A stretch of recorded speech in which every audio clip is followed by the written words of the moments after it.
बहुत सारा इंतजार था। लोग बहुत सारे कयास लगा रहे थे। उसके बीच रात को 1:30 पर एक ऑपरेशन हुआ। ऑपरेशन सिंदूर नाम दिया गया। उसी मुद्दे पर बातचीत करने के लिए हमारे साथ मशहूर पत्रकार ब्रिजभूषण मार्कंडे जी हैं। बहुत बहुत स्वागत है आपका। शुभकामना। कैसे हुआ रात को मॉक ड्रिल की, मतलब 6 तारीख को विज्ञप्ति जारी हुई गृह मंत्रालय के द्वारा। उसमें कहा गया कि मॉक ड्रिल और ब्लैकआउट किया जाएगा 7 मई को, और रात को ही ये पूरा का पूरा खेल कर दिया गया। पाकिस्तान के में 24 मिसाइलें मारी गई, 9 ठिकानों को नस्तानाबूद कर दिया गया। कैसे देखते हैं? एक तो मैं आपको ले चलूँगा 22 तारीख को जी। जो आतंकी हमला हुआ वह पूरा प्लान बना था। आखिर के जो पहलगाम में मारा, हमारे निरपराध निर्दोष और जो केवल पर्यटक थे, इस आशय से गए थे कि अब शांति बहाल हो गई है। यह इनको खटक रहा था शुरू से। दूसरा विषय, 15 दिन बाद जो हमने अटैक किया है वह भी पूरी प्लान बना के, तो उसमें 2 सैन्य अधिकारी हैं, कर्नल सोफिया जो राजपत्रित अधिकारी हैं, इनकी प्लान थी, और दूसरा विंग कमांडर व्योमिका सिंह। दोनों की बड़ी भूमिका है। भारत ने यह भी दिखाया है कि देख ले, हमारे यहाँ की महिलाएं भी इतना भारी पड़ेंगी कि सटीक निशाना लगाएंगी, वहीं मारेंगी जहाँ तुम हो। तो इससे प्रसन्नता की अनुभूति हो रही है। जो 9-10 ठिकाने में है वह पीओके में भी हैं, और अगर देखा जाए तो बहावलपुर जो मुख्य सेंटर है वह पाकिस्तान में आता है। नहीं, ये तो रही बात कि हमला हो चुका है, किसने किया ये तो ठीक है। लेकिन जब पूरा देश ये सोच रहा था कि कल मॉक ड्रिल होगी, पाकिस्तान भी सोच रहा, विदेशी मीडिया में भी चल रहा था कि मॉक ड्रिल कर रहा है भारत, ब्लैकआउट करने की कोशिश कर रहा है, उसके बीच रात को 1:30 पर हमला हो गया। तो क्या वो लोग बता करके करेंगे?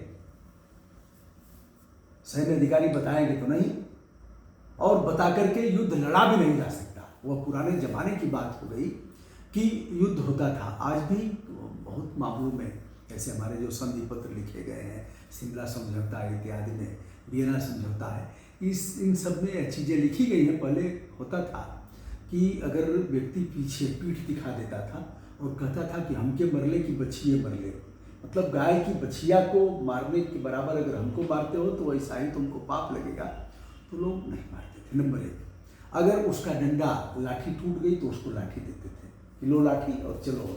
यह धर्म युद्ध था, वो समय नहीं रहा। तो हम अगर बता करके करेंगे तो हम नहीं कर पाएंगे। हम तो ऐसे ही करेंगे, लेकिन सटीक करेंगे।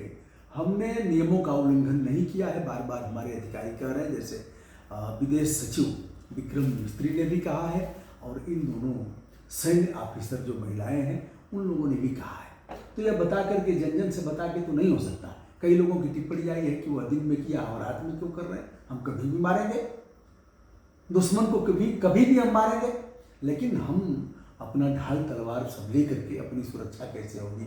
निर्बलाह लोग तो नहीं मारे जा रहे हैं। दूसरे, भारत ने यह भी कहा है कि हमने केवल आतंकी संगठनों को, आतंकी प्रशिक्षण केंद्रों को हमने निशाना बनाया है, न कि किसी सैन्य प्रशिक्षण केंद्र को। जी बिल्कुल। तो यह बड़ी बात है यार। भारत ने जो कहा है कि हमने वहाँ कहीं नहीं बनाया है, यहीं से संचालित करते थे, उसी को हमने मटियामेट किया। हो सकता है कुछ ऐसे लोग भी मारे गए हों, लेकिन वहाँ कर क्या रहे थे?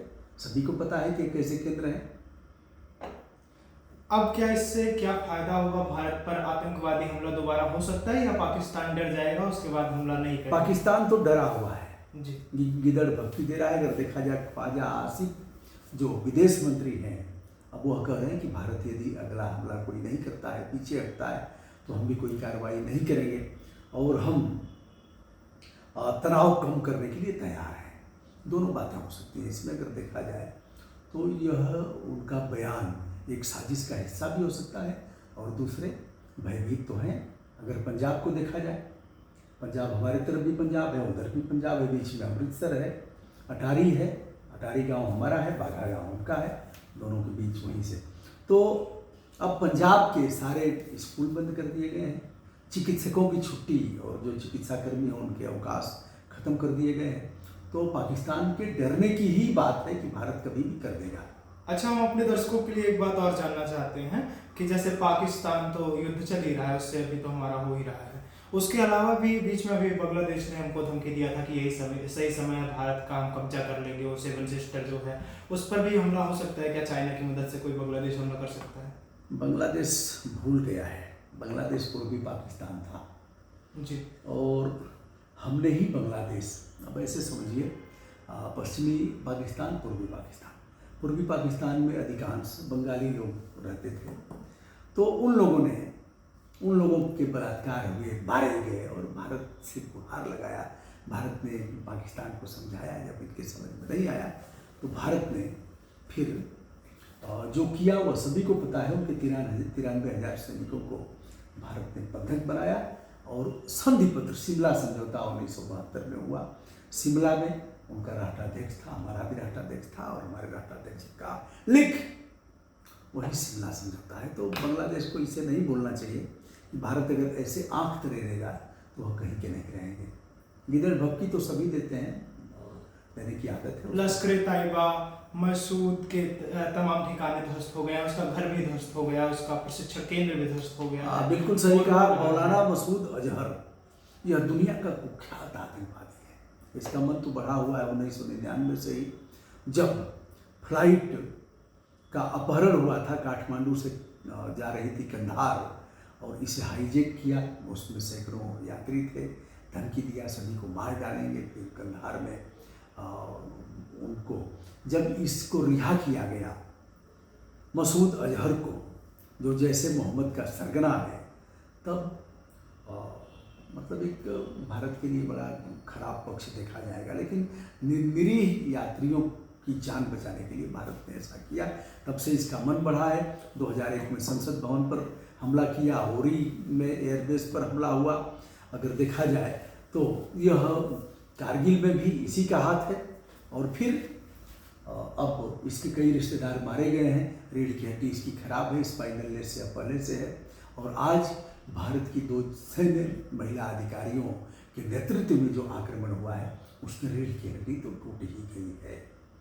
आपका एक बयान राजनाथ सिंह जी ने कोट किया, मैंने आपका वीडियो पहले भी देखा था। उन्होंने कहा कि हनुमान जी ने ये सब करा दिया, इसके लिए हनुमान जी ने प्रेरित किया। उनसे करीब उनके बयान से 3-3.5 घंटा पहले आपने एक वीडियो डाला हुआ था जिसमें आपने कहा था कि हनुमान जी ने करा दिया। तो क्या कोई साठगांठ है कि ऐसे ही? साठगांठ क्या, हमारे अग्रज रहे हैं साथ में, हम लोग बहुत रहे हैं साथ में।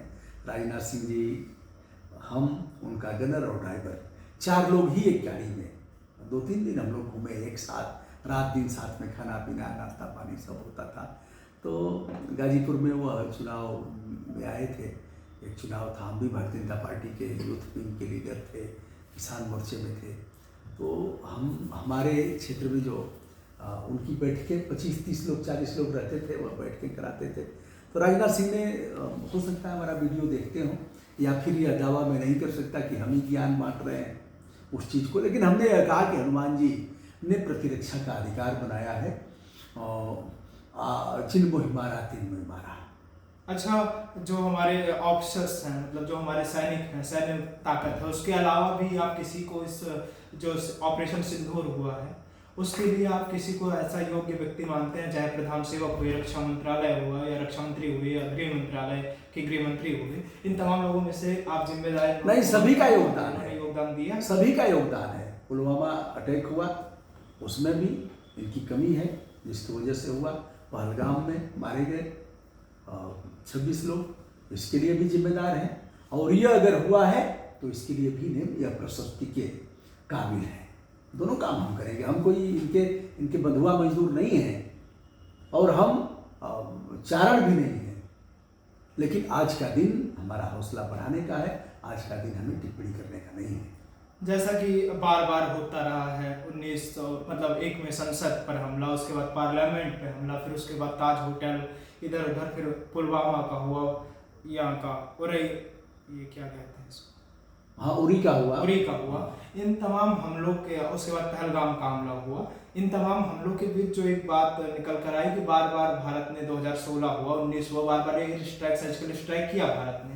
लेकिन क्या ये काफी नहीं था पाकिस्तान के लिए? तो पहलगाम कैसे काफी हो जाएगा? इसके अलावा भी कुछ होना चाहिए? नहीं, और भी होना ही चाहिए और होगा। हमें लग रहा है कि पानी अब सबसे ऊपर चढ़ गया है।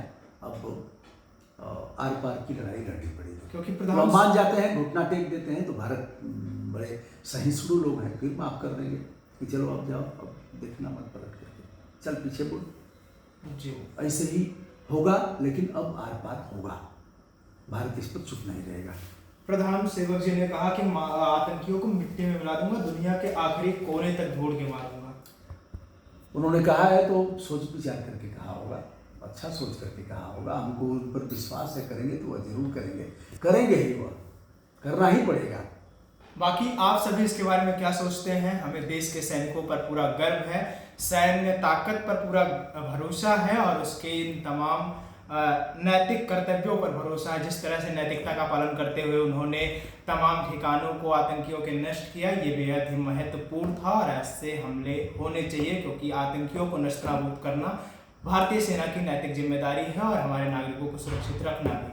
आप इसके बारे में क्या समझते हैं? अपनी राय कमेंट बॉक्स में जरूर दें। विनम्रता भरा मेरा प्रणाम स्वीकार करिए। मैं गौरव विनायक हूँ, आप नेटवर्क भारत देख रहे हैं। धन्यवाद।